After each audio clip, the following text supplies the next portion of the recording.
오늘 함께 볼 성경 말씀은 로마서 4장 9절부터 16절의 말씀 중 16절 한 절의 말씀만 한 목소리로 함께 봉독하도록 하겠습니다. 로마서 4장 16절 한 절의 말씀입니다. 다 찾으신 줄 알고 봉독하겠습니다. 그러므로 상속자가 되는 그것이 은혜에 속하기 위하여 믿음으로 되나니 이는 그 약속을 그 모든 후손에게 굳게 하려 하심이라. 율법에 속한 자에게 뿐만 아니라 아브라함의 믿음에 속한 자에게도 그러하니 아브라함은 우리 모든 사람의 조상이라. 아멘. 자, 분노하라라는 이 말씀을 가지고 자, 성도님들과 함께 이 시간 은혜를 나누도록 하겠습니다. 자, 사랑하는 성도님들, 날씨가 참 덥지요. 그래서 불쾌지수도 굉장히 높습니다. 지난 일주일 동안 사랑하는 성도님들, 정말 하나님 앞에 바로 서지 못한 여러분들의 자신들을 보며 여러분들이 애통해하며 여러분들 혹시 분노하셨습니까? 아니면 세상의 일들로 인하여서 여러분들이 분노하셨습니까? 저는 부끄럽게도 하나님의 일로 분노하기보다도 저는 세상의 일들로 오히려 저의 입술에 목에 핏대를 세우고 입에 거품을 물면서 분노하였던 그와 같은 부끄러운 삶을 살아왔습니다. 사랑하는 성도님들, 우리들은 이렇게 하나님 말씀 앞에 쓰지만 늘 그 말씀이 우리들의 삶 가운데 나타나지 못하는 이 모습을 보면서 사랑하는 성도님들, 우리들은 하나님의 은혜가 아니면 정말 아니 되구나 라는 것들을 늘 우리들의 삶 가운데 기억하시고 배우시고 깨달으시면 됩니다.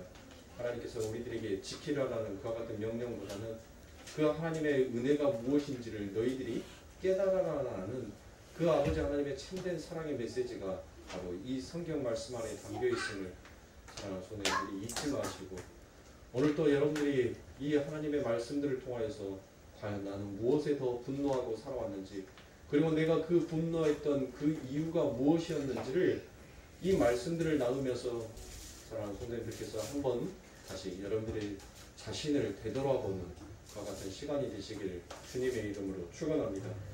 자, 우리가 지난 시간에 분노하라라는 그 말씀 속에서 복이 무엇인지에 대해서 제가 여러분들과 함께 나누었죠. 그래서 세상의 삶의 원리는 우리가 열심을 다해서 해야지만이 우리들에게 복이 찾아온다라는 그와 같은 생각을 갖고 있습니다. 그래서 지성이면 감천이다.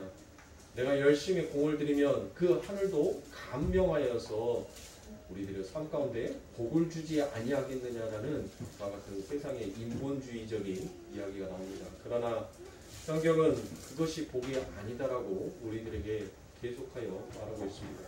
그러나 죄로 인하여서 끊임없이 죄의 사망의 법에 갇혀있는 인간들은 끊임없이 자기의 스스로 그 복을 생산하고 만들어내려고 늘 고군분투하면서 살아가더라는 것입니다.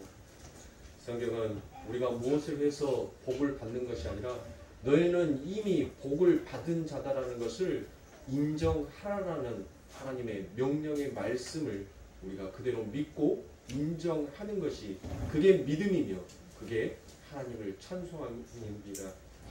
그래서 세상의 사람들은 끊임없이 행복을 자기 스스로 찾으려고 노력하였지만 성경 안에서의 행복, 그 마카리네모스다라는 이 단어의 뜻은 바로 복은 아래에서 물이 위로 흐르는 것이 아니라 위에서부터 아래로 흘러내려오는 것이 그게 복이다라는 것을 성경은 우리들에게 말하여 주었습니다. 여러분들, 물이 거꾸로 가면 재앙이에요. 여러분들 일본의 세계적인 뉴스를 보면 보이시죠? 일본에 또 엄청난 쓰나미의 증상이 나타나려는 그 징후가 포착이 됐어요. 물이 위에서부터 밑으로 순리로 그렇게 가야 되는데 이 물이 역리로 흐르고 있어요. 바다의 물이 지금 거꾸로 올라가는 현상들이 아주 급격하게 나타나고 있다는 것을 우리는 뉴스를 통해서 접할 수가 있습니다. 여러분들, 그것은 파괴요, 파멸이요, 사망이다라는 것을, 그것은 없습니다라는 것을 하나님께서는 너무나도 가까운 우리의 일본이라는 그 나라를 통하여서 대한민국들에게 여러분들 뭐 하고 있습니까? 각성하여 깨어나라고 얘기하고 있는 거예요. 뭐 우리나라는 안전하다라고 얘기하는데 사랑하는 성도님들 어디가 안전합니까? 아니 일본이라는 나라는 동서남북이 전부 다 바다에 있는 섬의 나라라고 얘기를 하지요. 그러면 대한민국은요. 3면이 바다에 있어요. 어디가 안전할 수가 있어요? 인간 스스로가 그 복을 찾아서 가려고 하면 여러분들 그것은 파괴예요. 파멸이란 말이에요. 후쿠시마 원전을 보세요. 그 엄청난 쓰나미가 여러분들 결국 인간이 창조해놓고 만들어놓고 이것이 행복이다라고 추구해놨던 것들을 한순간에 하나님께서 무엇으로 만들어버립니까? 없음으로 만들어버리잖아요. 그러니까 우리는 그것을 통하여서 무엇해야 돼요? 에이 저희 일본 쪽파리 새끼들 저거 잘됐다. 아이고 속이 시원하네. 여러분들 우리는 그 마음을 가지면 안 돼요. 그건 죄예요. 그들을 통하여서 우리들은 무엇을 깨달아야 되냐면 하나님 맞습니다. 내가 창조하려고 하나님의 은혜가 아닌 내 스스로가 무엇인가를 창조하려고 하는 그 자체가 하나님의 진노와 하나님의 심판을 그 불을 우리가 먼저 당기는 것과 같은 것이었군요. 하나님 듣지 못하고 깨닫지 못하는 우리의 눈을 통하여서 우리의 길을 통하여서 하나님 그것들을 보게 하여 주시고 깨닫게 하여 주신 하나님 감사합니다라고 하는 거예요. 감사합니다. 여러분들 일본이라는 나라가 그래요. 역사 속에서 참 나쁜 행위들을 많이 해서 특히 우리 대한민국 사람들은 일본이라는 나라를 굉장히 싫어합니다. 그런데 여러분들 그거 싫어하는 것도 결국 뭐예요? 나에게서 보면 죄란 말이에요. 죄. 우리는 사람을 외모로 판단하면 안 돼요. 하나님께서는 그 일본을 통하여서 또 전 세계에 하나님께서 외치고 싶어하는 그 소리가 있습니다. 그래서 우리들은 그들을 안타까워하면서 여러분들 그들을 위하여서 합심하여 함께 기도할 수 있어야 돼요. 일본이 망하면 여러분들 어때요? 뭐 다른 나라들이 더 잘 살 수 있을 것 같습니까? 아닙니다. 세계의 경제는 급격하게 더 위기 속으로 치닫게 될 것이에요. 하나님께서는 지금 우리들에게 말씀하시는 것은 그거예요. 너희들이 세상을 향하여서 분노할 것이 아니라 그 분노하는 세상을 너희들이 안아라라고 얘기하고 있습니다. 근데 우리가 안을 수 있어요? 내 스스로 내 삶조차도 안지 못하는 우리들이지 않습니까? 그러니 우리들이 무엇을 하나님 앞에 받으려고 무엇을 하나님 앞에 얻으려고 하겠습니까? 내게 베풀어 주신 그 하나님의 은혜뿐이다라는 것을 우리는 찬양처럼 입술의 호흡처럼 늘 하나님 앞에 감사를 돌려야 하는 우리의 삶인 것입니다. 오늘이 맥주 감사절이라고 많은 교회들은 분주하게 여러분들 많은 것들을 행사를 준비를 하고 많은 것들을 할 것입니다. 우리 성도님들에게 제가 이 절기들을 다 파한 이유는 우리들의 삶 가운데 늘 감사와 찬송이 항상 넘치셔야지 어떤 절기에 때만 하나님 앞에 감사합니다라고 하고 그 절기가 지나서는 그 감사를 모르고 살아간다면 여러분들 그것 또한 율법에 불과하다는 것을 제가 말씀드리기 위하여서 제가 맥주 감사절이라는 이 절기들을 전부 다 파하고 여러분들과 함께 늘 일상의 말씀을 통하여서 은혜를 나누는 것입니다. 그러니 혹시 우리 교회에 왜 맥주 감사절 이런 절기들을 하지 않지라는 그런 생각을 가지고 계신다면 강회장 목사의 담임 목사의 그 깊은 뜻을 좀 헤아려 주셨으면 감사하겠습니다. 자, 그래서 성경은 만물은 예수로 말미암고 예수로 비롯되어 예수에게로 돌아간다는 이 원리를 바로 성도에게 가르치고 그 원리를 알아가는 자가 하나님의 백성이다라고 얘기를 합니다. 그래서 하나님은 성도라는 무리를 택하셔서 그들에게만 이 만물과 역사의 실체를 볼 수 있는 눈을 주신 것이고 이 죽음의 세상으로부터 내려 보내시는 것입니다. 왜 하나님께서 당신의 사랑하는 그 백성들을 이 죽음의 세상으로 보내신 것입니까? 그것은 하나님께서 당신의 백성을 애굽의 종으로 보내시는 것처럼 당신의 백성들을 이 세상의 마귀의 종으로 보내시는 것입니다. 그리고는 그 마귀의 행사가 어떠한 것인지를 하나님께서는 깨닫고 보게 하시고 거기에서 끄집어 내시는 것을 우리는 구원이다라고 이야기를 합니다. 그래서 우리는 구원을 알면 알수록 여러분들 무엇이 되어가냐면 변태가 되어가는 것이고 변종이 되어가는 것입니다. 왜 그렇습니까? 세상에 합의하여 가는 그 길에서는 꺼내는 게 바로 구원이기 때문입니다. 그래서 좁은 문, 좁은 길이다라고 성경은 우리에게 얘기합니다. 이 세상에 스스로 창조했다라고 하는 것이 얼마나 무가치한 것인지를 우리는 이 역사를 통하여서 배우고 가는 것입니다. 그래서 성도는 이 세상에 살맛이 나면 절대로 아니 됩니다.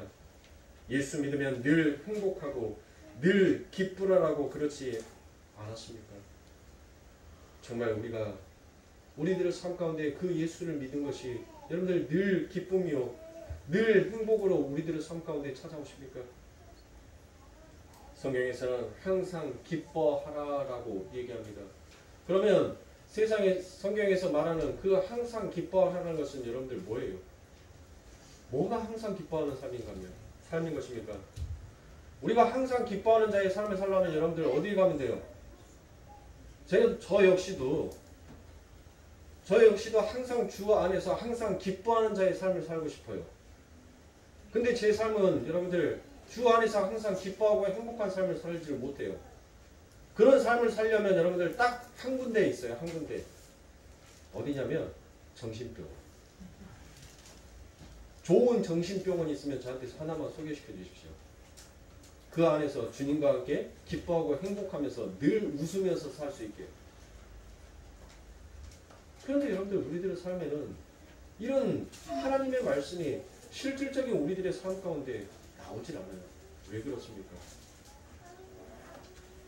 그것은 나와의 관계를 맺고 있는 대상이 가변적일 때 항상 기뻐할 수가 없더라라는 것입니다. 너는 항상 변하지 않는 예수에게만 관계했을 때 그것이 바로 기쁨이다라고 얘기를 하는 거예요.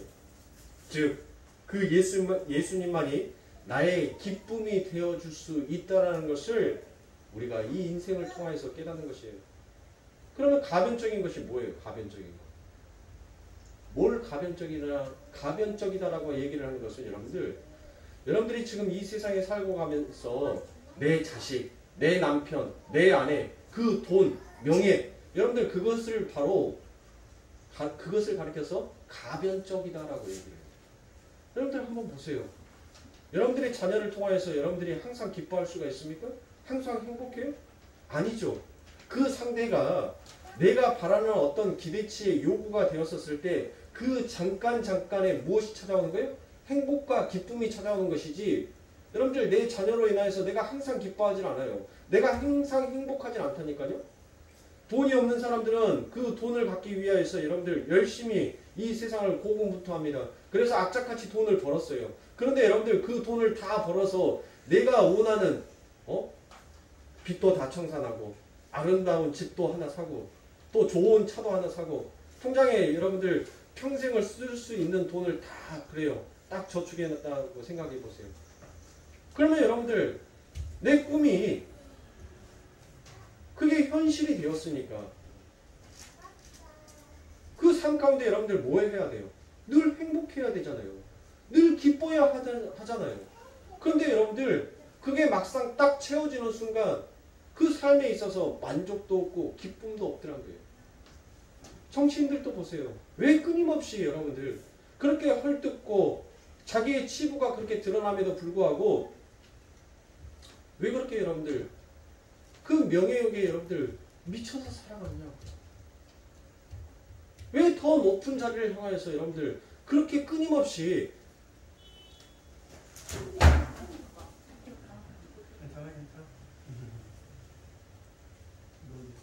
그렇게 올라가야 됩니다.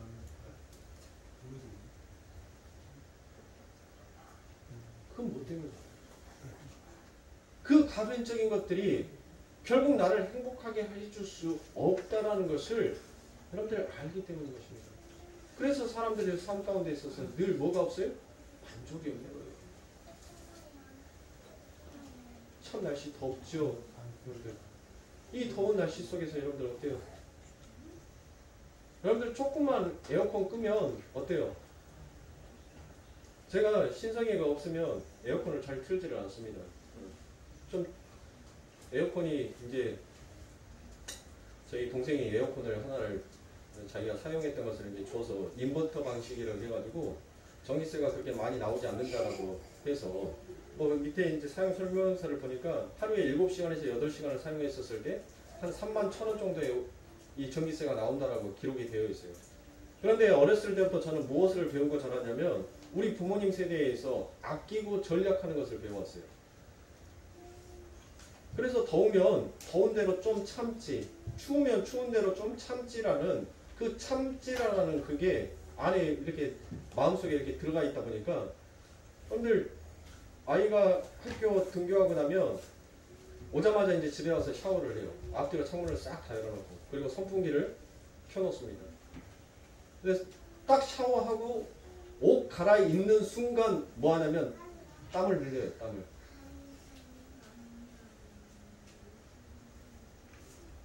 그 속에서 여러분들 어떤 마음이 들까요? 감사가요? 기쁨이요? 행복이요? 아니 있어요. 있는 것을 누리지 못하면서 여러분들 그냥 바라만 보면서 아니 저거 키면 돼요. 눌러서 키면 뭐예요? 이 더운 날씨에 시원하게 보낼 수가 있잖아요. 편안하게 보낼 수가 있단 말이에요. 근데 그것을 누르지를 못하는 거예요. 그리고 덥다라고 불평과 불만을 하더라는 것이에요. 우리 하나님께서는 우리들에게 많은 것들을 창조하시고 모든 것들을 우리들에게 누리라라고 말씀하셨어요. 이 더운 날씨에 여러분들 이제 에어컨도 싱싱해요. 좋아요. 전기세도 많이 안 나와요. 그러면 뭐 하면 돼요? 눌러서 키면 돼요. 근데 그 누르는 것을 못 하더라는 거예요. 누르는 것을. 하나님께서 우리들에게 주신 그 축복을 내 스스로가 무엇인가를 아끼고 전략해서 어떤 행복이라는 그 가치를 만들어 보겠다는 나의 그 생각과 그 관념이 결국은 그 복을 누리지를 못하더란 것이에요. 그게 우리들이에요.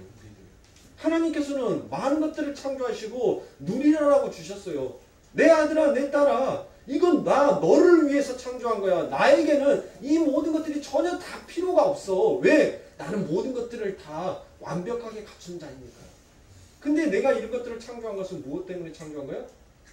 내 딸을 위해서, 내 아들을 위해서 너희들에게 이 풍요로움이, 이 풍족함이 누려지기를 원하는 그 마음에 나는 이 세상의 모든 것들을 창조했단다. 그걸 하나님께서 우리들에게 이야기합니다. 근데 우리들은 뭐예요? 누리지를 못하고 있어요. 누리지를 못하면서 우리들의 삶 가운데 늘 뭐만 하고 있습니까? 불평과 불만만 하고 있더란 거예요. 자족함이 없으니까 내 스스로 행복을 찾아야 하니까 그러니까 자족이 없는 거예요. 끊임없이 밑빠진 독에다가 물붓기를 해야 되는 그 심정이 여러분들 어떻겠어요? 돌아서면 죽으라고 물 갖다 부어놨는데 돌아서서 보니까는 뭐예요? 아니 없어요. 없어. 물이 없는 거예요. 물이. 그게 인생의 삶인 거예요. 하나님의 은혜를 깨닫는 순간 그 은혜 안에 잠겨지는 순간 여러분들 그 없음이 있음으로 되는 거예요. 그런데 여러분들 또 이 말씀을 여러분들이 곡해하시면 안 돼요. 그 예수 안에 들어가면 하나님께서 채워주시는가 보다라고 여러분들 생각하시면 안 된다니까요.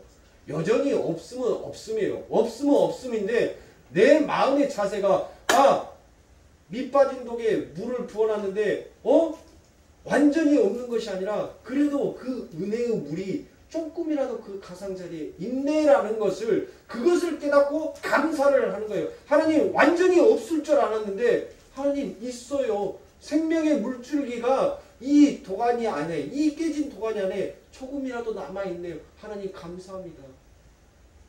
우리의 마음의 자세가 바뀌더란 거예요. 뭐 예수 믿으면 뭐 병이 막 고쳐지고 잃어버렸던 재산들이 막 되찾아지고 여러분들 그런 하나님 아니셔요.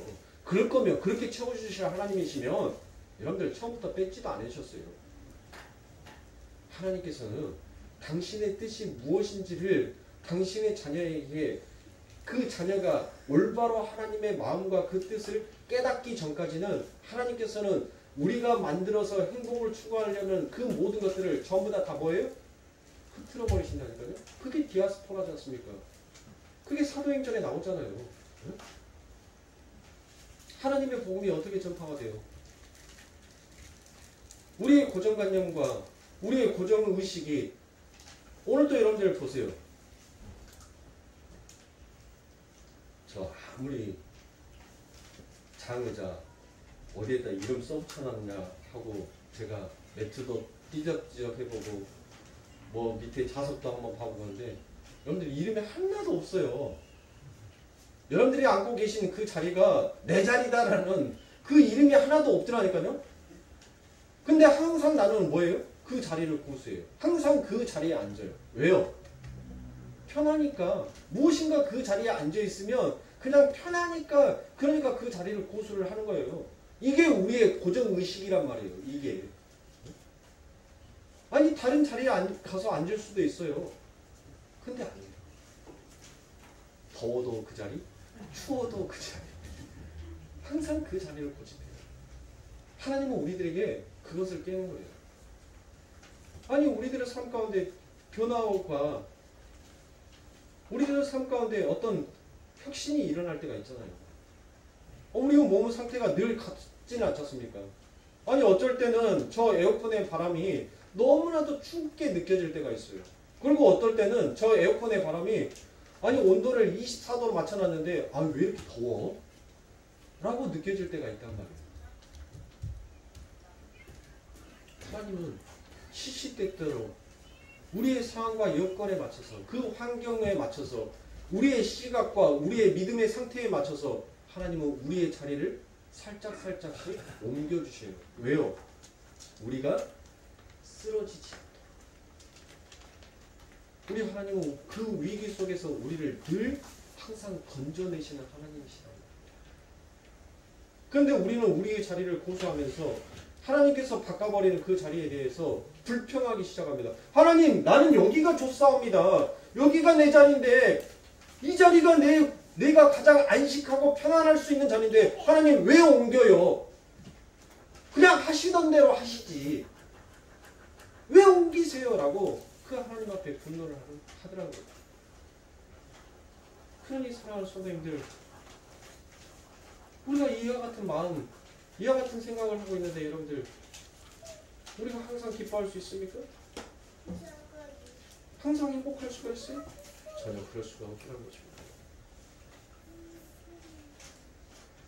변하지 아니하는 하나님, 가변적이지 아니하고 항상 늘 그 자리에서 우리들에게 좋은 것으로 채워주시기 원하는 그 예수가 우리들의 삶 가운데 있다는 것을 여러분들은 그것으로 기뻐하고 그것으로 행복해 하실 수 있는 그런 믿음이 저와 여러분들에게 강구되어지기를 저는 간절히 축원합니다.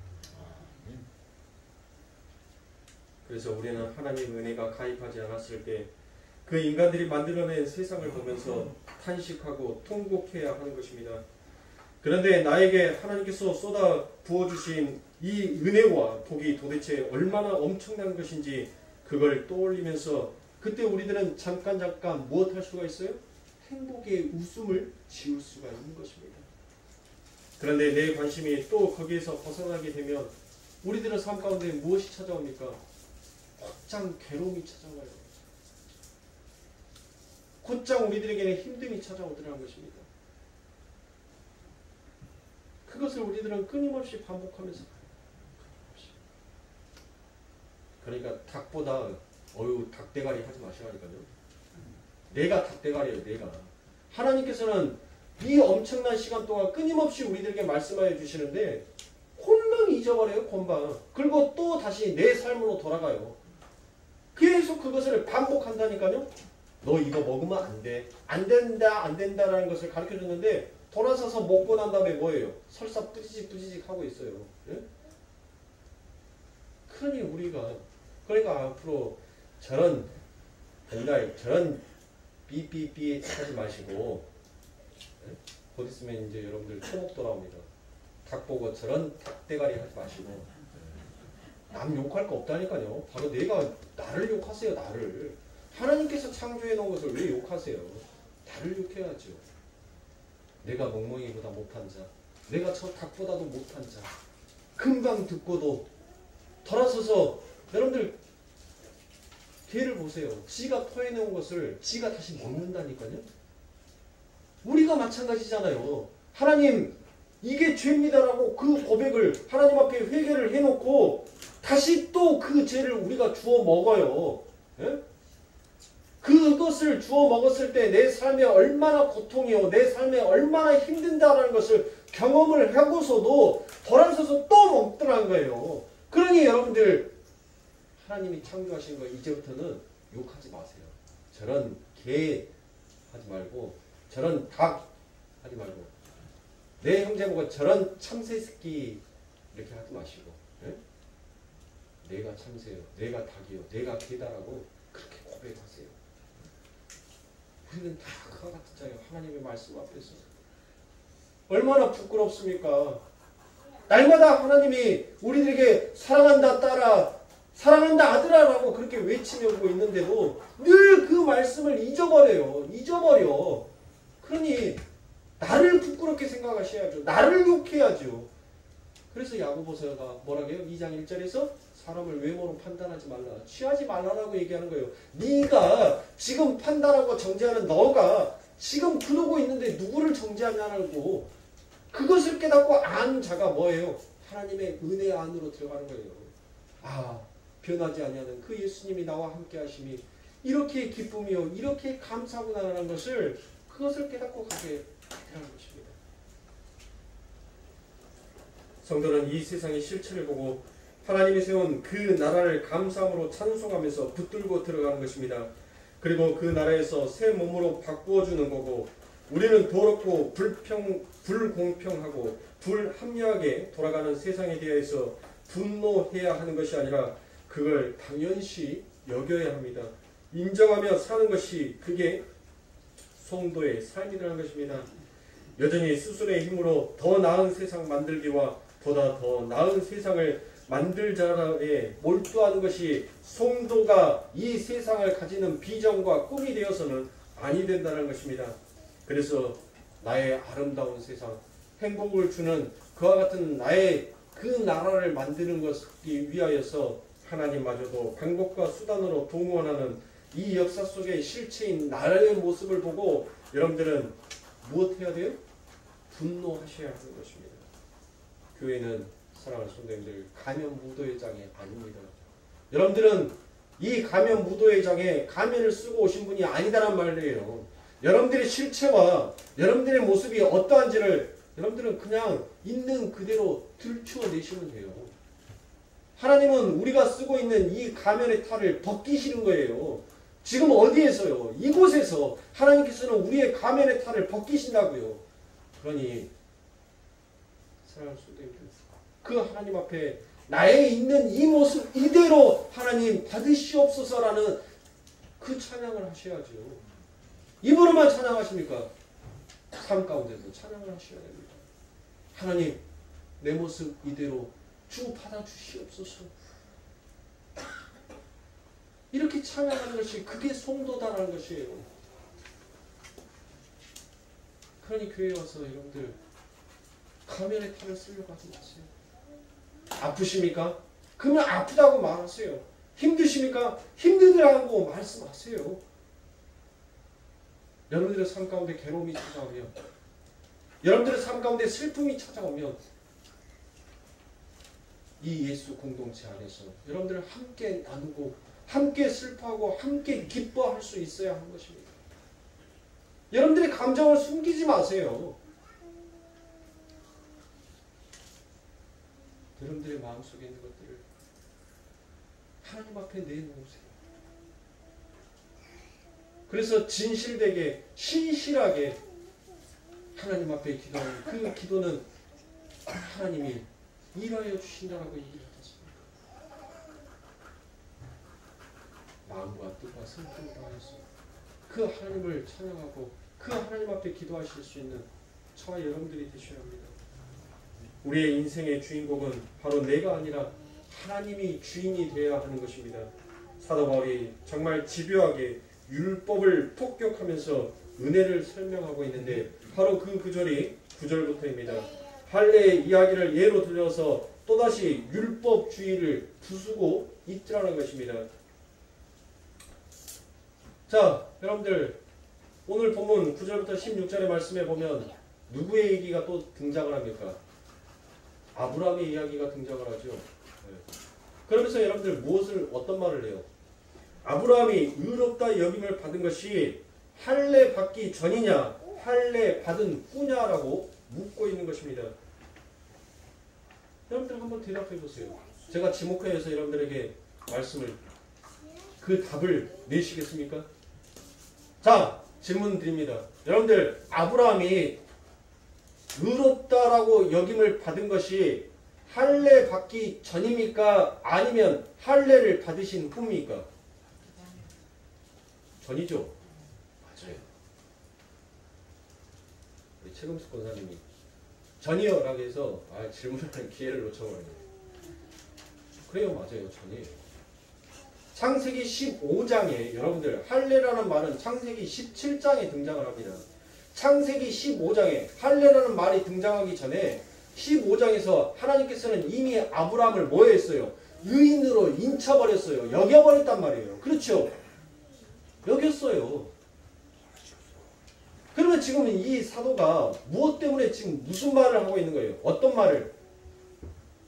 야, 너희들의 열심, 너희가 그렇게 제사를 지내고 율법을 지키고 할례를 행하는 거 너희들이 그것으로 인하여서 너희들이 의인이 될 수 있다고 과연 생각하느냐? 만약에 그렇다면 아브라함은 무엇이냐는 거예요. 아브라함이 의롭다라고 여김을 받았다는 것은 도대체 뭐냐라고 그들에게 지금 사도가 이야기하고 있는 것입니다. 사랑하는 성도님들 보세요. 우리가 의롭게 되었다는 것이 여러분들 뭐 주일 송사 참석하고 세상 가운데서 착한 선행과 봉사를 하고 하나님 앞에 헌금 많이 하고 기도하고 찬송하는 것이 여러분들 그것으로 인하여서 우리가 의인이 되었습니까? 결코 아니다는 거예요. 너희가 그런 행위를 하기도 전에 이미 하나님께서 너희들에게 복 주시기를 원하여서 하나님의 그 복으로 무엇했다는 거예요? 너희를 의인으로 만들었다는 거예요. 하나님께서 너희들을 의인으로 인쳤다는 거예요. 너희들이 율법과 할례와 하나님의 법도와 규례를 지켜서 의인이 된 것이 아니다라고 얘기를 합니다. 지금 그것을 이 사도가 이야기하는 거예요. 질문하는 거예요. 그래서 제가 우리 사랑하는 성도님들에게 항상 그 말씀을 드리는 거예요. 여러분들의 열심으로 의롭다, 상 받는다라는 그 생각을 버리시라고 얘기하는 겁니다. 내가 하나님 앞에 뭘 함으로 인하여서 하나님께서 나에게 상 주시겠지라는 그 생각을 버리시라는 거예요. 아니 없음이 무슨 상을 바라냐고요. 하나님을 인정하는 거, 그때 그 하나님이 나와 내 삶 가운데 함께 해주셨을 때 어떤 은혜와 어떤 찬송이 내 삶 가운데 나오는지 그게 상이에요. 그 상이 내게 나타나는 거예요. 여러분들 상이 뭐예요? 상. 아이들이 상장 받아갖고 오잖아요. 학교 가면. 저희 집은 저보다 우리 이재 집사가 더 공부를 잘했으니까요. 그래서 매 시험 때마다 항상 뭐 피아노 대회면 대회 뭘 하면 항상 상과 메달을 항상 가지고 왔어요. 근데 저희 집에서는 하도 상장과 메달을 하도 많이 갖고 오니까 그 상장과 메달을 어떻게 취급을 했냐면 사람 문 딱 열고 집어넣고 문 닫아버려요. 남들은 막 벽에다가 붙여놓고 하는데 상 받아갖고 왔어 하면 우리 이정 집사님 딱 뭐라 하냐면 야 그거 당연한 거 아니냐? 아니 내가 너 가르쳤어. 그 공 들여서 네가 그걸 열심히 배워왔으면 그 배움의 결과치가 나와야 되는 거 그거 당연한 거 아니야? 그걸 뭘 자랑해? 갖다 넣어놔. 저희들은 상 받아갖고 오면 의뢰 그런 줄 알았어요. 아 이거는 그냥 당연한 거야 하고 사람문 열어서 넣었다니까요. 저는 대학원 때 논문 썼던 것도 여러분들 남들은 책꽂이에다가 자기 논문 이렇게 걸어놓는데 그냥 사람 속에다 던져 넣어놓다가 나중에 책 정리할 때 논문 버려버리려고 해놨는데 또 그것을 우리 전도사님께서 주워왔어요. 야 그래도 네가 4년 동안 거의 10년 가까이 공부했던 그 논문을 그렇게 그냥 버려버리면 되겠니? 그냥 다시 주워가지고 책꽂이에다 꽂아놨더라고. 지금 어디에 꽂아져 있는지도 몰라요. 상은 그거잖아요. 그 사람이 보이지 아니하게끔 열심히 노력해서 그것을 보여지는 것으로 나타내는 것. 아, 네가 정말 그동안 열심히 살아왔구나. 네가 정말 열심히 잘 배워왔구나. 그 결과치를 나타내는 것이 상이잖아요. 우리가 예수 그리스도 안에 잠겨서 살면 여러분들 우리들이 하나님이 원하시는 그 삶이 우리들의 삶 가운데 나타나는 거예요. 그것을 상이다라고 얘기해요. 뭐 죽어서 하나님의 나라에 가가지고 뭐 상장 받는 것을 상이다라고 하겠어요? 우리가 뭘 하나님 앞에 해놓은 것이 있다라고 상을 받아요.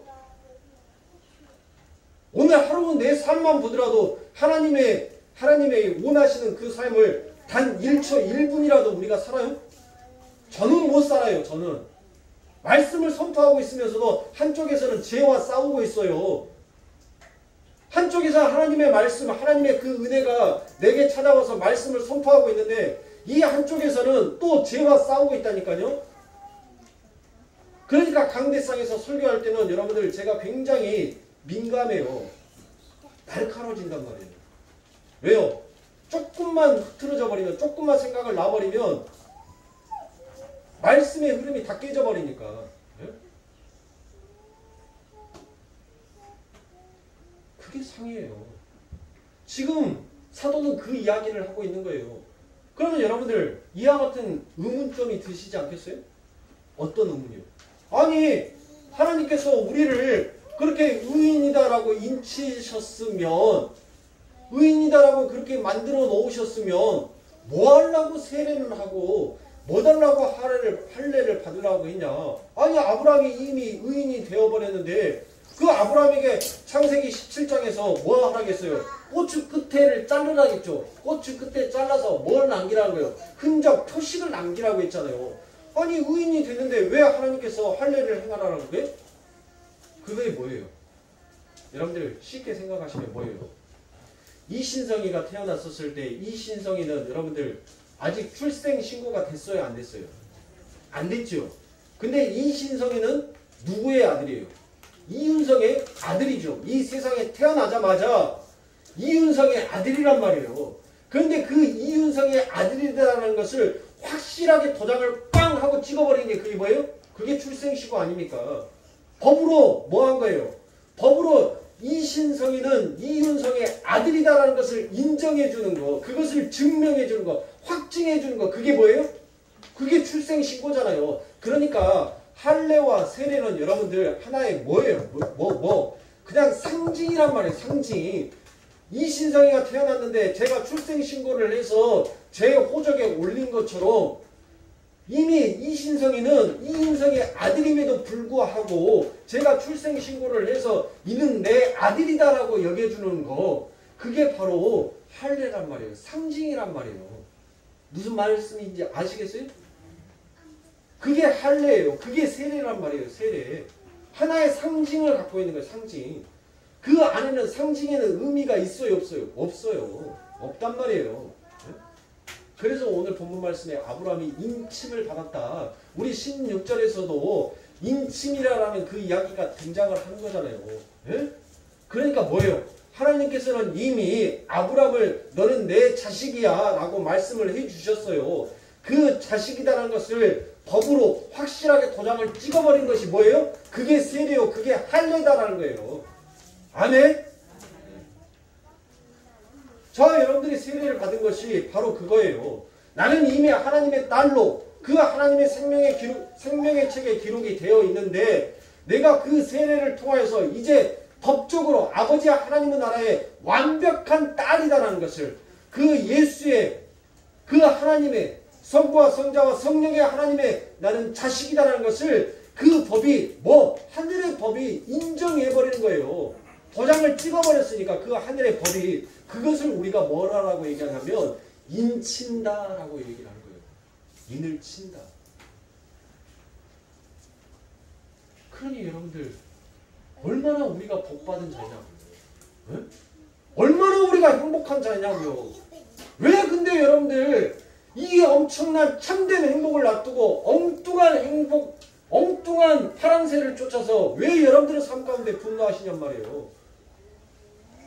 바보 같은 이윤성이가 더운 여름날 리모컨 눌러서 에어컨 틀면 시원하다는 것을 알고 있으면서도 그놈은 애껴야 된다는, 전략해야 된다는 그 강박의식이 그동안 그 눈으로 보고 자라오면서 그렇게 살아야 되는 것이 맞다라고 여겨버렸던 그 이윤성이 바보 같은 그 삶이 결국은 뭐 하는 거예요? 이 더워 죽겠는데 등짝에서는 땀이 질질 흐르면서 누르지를 못하는 거예요. 누르지를.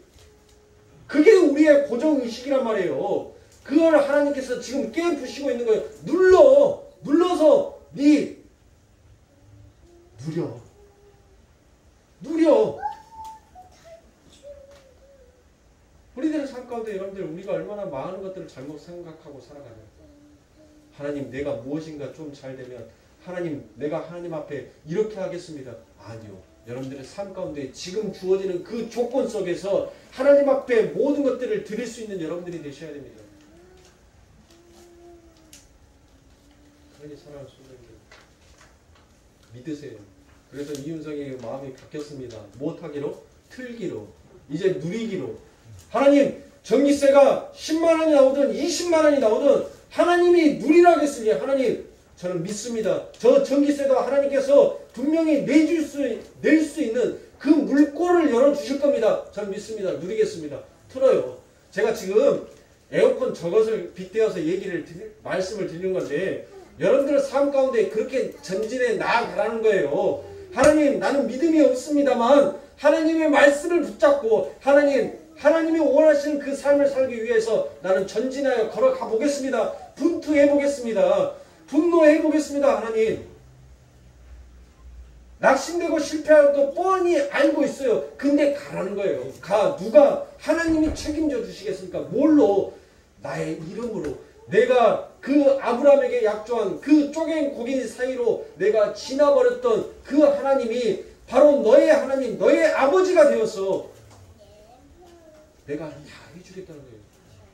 할례는, 진짜 할례는 뭐예요? 여러분들 진짜 할례가 뭐냐고요? 뭐가 진짜 할례겠냐고요? 여러분들이 세례 받는 거 그게 할례가 아니에요.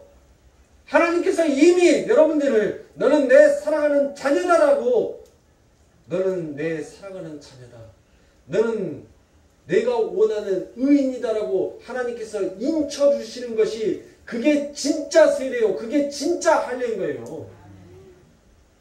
하나의 표식이란 말이에요. 나머지는 하나의 A식에 불과한 거예요. 저와 여러분들은 이미 이 할례를 누구로부터 받은 거예요? 세상의 사람으로부터 받은 것이 아니라 하나님으로부터 받은 거예요. 그래서 세례 요한도 뭐라고 해요? 나는 물로 세례를 주거지만 내 뒤에 오시는 이는 그 아버지의 그 할례로 행하여 주실 것이다 라고 얘기를 하잖아요. 그 하나님의 참된 그 할례를 그들에게 행하여 주실 것이다 라고 요한이 그 요단의 강가에서 외치지 않습니까? 버리세요. 내 스스로 행복을 쫓아서 여러분들 허송세월을 보내지 마세요. 그 파랑새는 멀리 있는 것이 아니에요. 내 안에 있단 말이에요. 내 안에 누구 있어요? 예수 있어요. 예수. 내 안에 예수 있어요. 그 파랑새, 나의 평안과 나의 안식과 나의 행복이 되는 그 예수는 내 바깥에 있는 것이 아니라 내 안에 있단 말이에요. 십자가 위에 있는 것이 아니라 그 십자가에서 내려오셔서 내 안에 오셨어요. 내 안에. 엉뚱한 데 가서 그 파랑새 찾지 마세요. 엉뚱한 데 가서 여러분들 분노하시면서 그 행복을 쫓으려 하지 마세요. 내 안에 계신 예수님 믿으세요. 내 안에서 움직이시고 내 안에서 일하시고 내 안에서 참된 평안과 안식을 선물하여 주신 그 예수를 믿으셔야 하는 것이 그게 성도의 본분이요. 우리가 이 땅을 그와 같은 믿음으로 그와 같은 삶으로 살지 못함을 우리는 주의 말씀에서 늘 분노하면서 하나님 나 같은 죄인 하나님 용서해 주시옵소서. 그렇게 우리는 하나님 앞에 고백하면서 그 십자가의 길을 한 걸음씩 한 걸음씩 우리는 걸어가야 하는 것입니다. 그러니 사랑하는 성도님들, 이 세상은 뭐 하기 위하여서 만들어졌다 있어요? 이 세상은 뭐 하기 위하여서? 영존하기 위해서 만들어놨다고 그랬어요? 불태워버리기 위해서 만들어놓은 세상이라 했죠? 여러분들,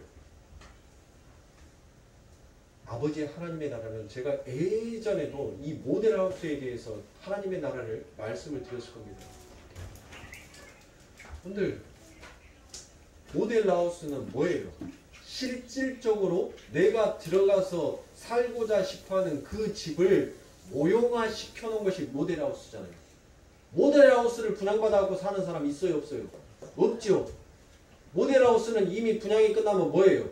그것은 다 뜯어서 그 집의 형태가 다시 없음으로 가죠. 없음. 이 세상이 그와 같은 세상이에요. 이 세상은 모델하우스란 말이에요. 하나님의 백성들이, 아버지 하나님의 자녀들이 하나님이 원하시는 그 아버지 하나님의 나라에 다 들어갔을 때 여러분들 이 세상은 뭐 하게끔 되어 있어요? 모델하우스처럼 철거되게끔 되어 있어요. 그래서 요한이 뭐를 보고 온 거예요? 그 아버지 하나님의 나라, 그 묵시의 세계를 보고 와서 기록한 것이 뭐예요? 그게 요한계시록이지 않습니까?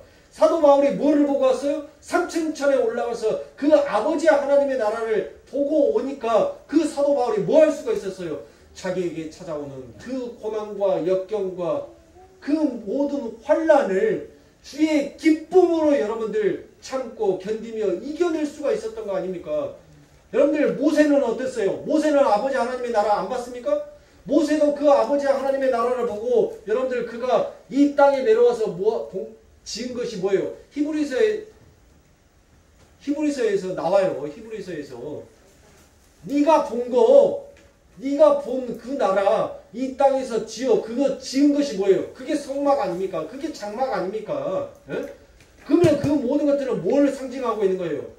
하나님의 나라를 상징하고 있는 거예요. 그러니까 결국 이 땅에 있는 이 모든 것들은 전부 다 뭐예요? 모델하우스란 말이에요. 모델하우스. 분양이 끝나면 그 건설사가 분양이 끝나면 전부 다 완료가 되면 뭐해요? 철거시켜버리죠. 그런데 하나님께서는 지금 이 세상을 잠시 간과하시는 이유가 뭐예요? 아직 아버지 하나님의 나라에 지금 채워져야 할 그 백성들이 다 찼어요, 안 찼어요? 안 차서 그래서 지금 이대로 유지시키고 있는 거예요. 성도는 그것을 보는 사람이란 말이에요. 이 세상에 어차피 뜯어 없어질 그 모델하우스가 하나님 여기가 좋사옵니다, 여기가 천국입니다 라고 노래하는 자가 성도가 아니라 진짜 아버지 하나님의 나라를 소망하면서 이 세상을 하나님의 나라를 바라보는 것처럼 살아가는 것이 그게 성도의 삶이죠. 그러므로 사랑하는 성도님들, 사라질 이 세상에 대해서 여러분들 너무 연연하지 마시고 편안하게 여러분들 주의 은혜 감사하면서 쉽게 가세요. 제가 살아보니까 아끼면 똥 된다는 말을 제가 상당히 많이 체념을 하고 있습니다. 그래서 제가 지금은 어떻게 생활 패턴이 바뀌었냐면, 먹고 싶은 거 먹고, 구경하고 싶은 거 구경하고, 가고 싶은데 가고, 자고 싶으면 자고, 이렇게 사는 것이 참 편안하구나라는 것을 깨달았어요. 아둥바둥 해봤자 한 세상이요. 이래도 한 세상, 저래도 한 세상. 여러분들, 진짜 우리가 해야 될 일에 열심 부리고 이 세상 살이는 여러분들 그렇게 쉽게 사시는 거예요. 내 마음을 그렇게 좀 비워내세요. 그렇게 하면 뭐 할 수 있어요? 예수가 임하였던 그 사랑의 삶이 내 삶 가운데서 나타나요. 내가 평안하지 못하는데, 내가 안식을 갖지 못하는데, 내가 하나님 앞에서 참된 행복이 무엇인지를 깨닫지 못하는데 어떻게 내 가정이, 내가 원하는 내 사업이, 내가 다니는 그 직장이 행복할 수가 있어요. 내가 비워지니까, 내가 모든 것들을 그렇게 평안히 내려놓으니까 뭐 하는 거예요? 내 형제가, 내 주변에 있는 동료가 평안을 누릴 수가 있는 거예요. 그 기쁨을 맛볼 수가 있는 것입니다. 그러니 살아가십니다. 그런 삶을 사세요. 우리 신성이가 지난번에 현장 체험학습을 해가지고 2박 3일 동안 아빠랑 그 단둘이 시간을 보냈죠. 참 코로나가 생기고 난 다음에 거의 3년 만에 아빠랑 단둘이 여행을 갔습니다. 근데 신성이가 하는 말이, 아빠랑 둘이서 또 여행 갈래 하니까 응 가고 싶어 라고 얘기해요. 왜 가고 싶어 하니까 일상에 돌아오면 아빠가 화를 잘 내는데 그곳에서는 아빠가 화를 안 내더라고요. 왜냐하면 여러분들 어때요? 그곳에는 뭐 하러 갔어요? 휴식하러, 쉴러 갔잖아요. 그러니까 거기 가서 빨래가 나오든 설거지거리가 나오든 뭐예요? 시간이 많아요. 그냥 느긋하게 하면 돼요. 그러니까 뭐예요? 내가 사랑한다는 그 내 자식에게 뭘 안 하는 거예요? 잔소리를 안 하는 거예요. 어느 빨리빨리 움직여야 되는 그 조건의 시간의 공간을 뛰어넘어 버리니까 여러분들 뭐 하게 되는 거예요? 그래? 그렇게 해? 아니 좀 이따 하자. 아 그래 그러면 지금 네 그거 하고 싶으면 그거 먼저 해. 아 이렇게 하자. 이렇게 가니까 상대가 뭐예요? 일상에서 군대처럼 완전히 시계추처럼 그렇게 딱딱 각 맞춰서 움직여야 되는 내 삶에 아빠가 평안히 있으니까 내가 자유롭네? 내가 행복하네? 내가 즐겁네? 그러면 아빠랑도 또 같이 여행 갈 곳만 하네? 이렇게 나오더라고요. 문제는 나에게 있어요. 내가 예수의 행복을 누리지 못하면, 내가 예수의 기쁨을 맛보지 못하면 결국 그 맛보지 못함이 내 주변에 있는 모든 사람들을 불편하게 만드는 거예요. 결국 예수의 일을 하는 자가 아니라 예수의 일을 방해하는 자로 가는 것입니다. 저는 그런 의미에서 여러분들에게 먹고 싶은 거 먹고 가고 싶은 데 가고 제가 그 말을 드린 거예요. 아니 먹고 싶어 쭉 갔는데 그거를 참고 속으로 있으면은 여러분들 얼마나 그거에 뽀그작 괜히 아니 어디를 가가지고 좀 바람 좀 콧구멍에 좀 바람 좀 넣고 좀 머리 좀 시원하게 식히고 싶은데 삶의 현실이 또 그게 안 되니까 여러분들 어때요? 얼마나 속이 또 이제 더 답답합니까? 그러니까 이제 괜시리 뭐예요? 내 남편한테 남편이 뭔 말하면 아니 더워 죽겠는데 아무렇게나 묵어 그냥 네가 불 앞에 한번 서 있어 볼래? 아니 물 많아서 좀 먹을 수도 있는 거지. 괜히 가요. 근데 바람 한번 딱 쐬고 오니까 어때요? 여보 고마워. 저녁에 뭐 먹을 거야? 당신이 좋아하는 수제비 해줄까? 콩국수 해줄까? 그렇게 가는 거예요. 그렇게. 나의 행복을 비우세요. 내 행복을 비우면 남이 행복해져요. 예수는 그것을 우리들에게 가르쳐준 겁니다. 네 행복으로 살지 말라는 거예요. 네 기쁨으로 살지 말라는 거예요. 네 행복과 네 기쁨은 너의 기준에서 나오는 것은 늘 가변적일 수밖에 없으니까 변하지 아니하는 영원한 그 예수로 인하여서 네 삶을 추구하고 네 삶의 만족을 느끼라는 것입니다. 사랑하는 성도님들, 힘들고 안 될 것 뻔히 압니다. 그러나 노력해보자고요. 한번 우리가 그와 같은 예수의 삶으로 분투하면서 살아보자. 그러면 그 아버지 하나님께서 우리들에게 은혜 위에 은혜를 더하여 주시지 않겠습니까? 그런 마음으로 승리하시면서 이 더운 날을 잘 이겨내듯이 여러분들의 삶 가운데 찾아오는 그 예수의 삶을 잘 이겨내시는 저와 우리 거룩교회 성도님들이 되시길 주님의 이름으로 축원합니다. 기도하겠습니다.